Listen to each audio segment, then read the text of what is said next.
दही कंडा में जीरो और घी है।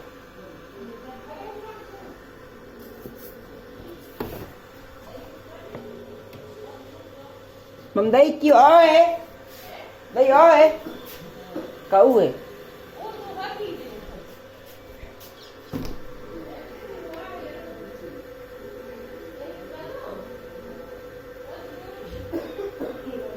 ऊपर अधिक दही नहीं होता।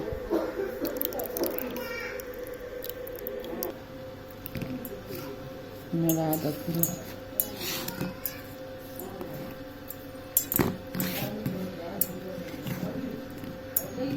देखो रात बन तैयार हो दूसरा और जिमो रोटी में में। और देखो रास्ता देसी नाश्ता है, आप भी करो तो आ जाओ। धन्यवाद। हमारी वीडियो लाइक करो, लाइक कमेंट शेयर कर दो।